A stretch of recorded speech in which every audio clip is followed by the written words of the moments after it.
নতুন রাজনৈতিক দল জাতীয় নাগরিক পার্টির আত্মপ্রকাশ অনুষ্ঠানে সরকারি গাড়ি বরাদ্দে অন্তর্বর্তী সরকারের ভূমিকা অস্বীকার করেছেন প্রধান উপদেষ্টা প্রেস সচিব শফিকুল আলম। শনিবার বিকেলে ফরেন সার্ভিস একাডেমিতে এক সংবাদ সম্মেলনে সাংবাদিকদের প্রশ্নের জবাবে তিনি একথা বলেন। এর আগে গতকাল শুক্রবার জুলাই গণ অভ্যুত্থানে নেতৃত্ব দেয়া ছাত্র নেতৃত্বের নতুন রাজনৈতিক দল জাতীয় নাগরিক পার্টির আত্মপ্রকাশ ঘটে। তবে অভিযোগ উঠেছে রাজধানীর মানিক মিয়া অ্যাভিনিউয়ের ওই অনুষ্ঠানে যোগ দিতে পিরোজপুর জেলা প্রশাসকের কার্যালয় থেকে 5টি বাস রিকুইজিশন দেওয়া হয়েছে।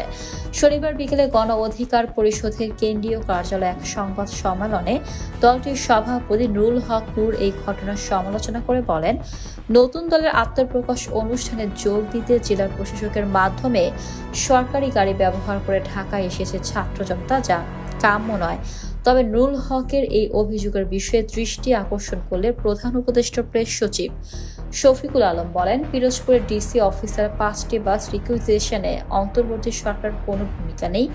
জুলাই অভ্যুত্থানে আহত নিহতদের পরিবারের অনুরোধে ডিসি তাদের সহায়তা করেন, কিন্তু ডিসি অফিস বা সরকার কোনো খরচ বহন করেনি।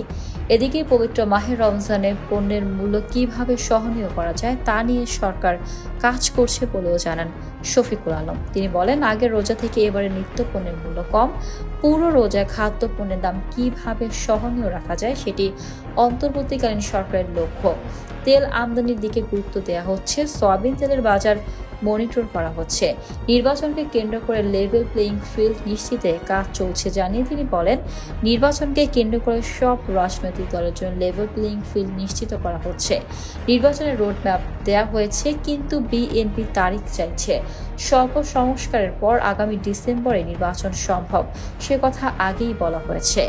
এ সময় প্রধান উপদেষ্টার উপপ্রেস সচিব আবুল কালাম আজাদ মজুমদার বলেন, পাবনার গণডাকাতির ঘটনাকে অতিরঞ্জিত করে প্রচার করেছে অনেক গণমাধ্যম।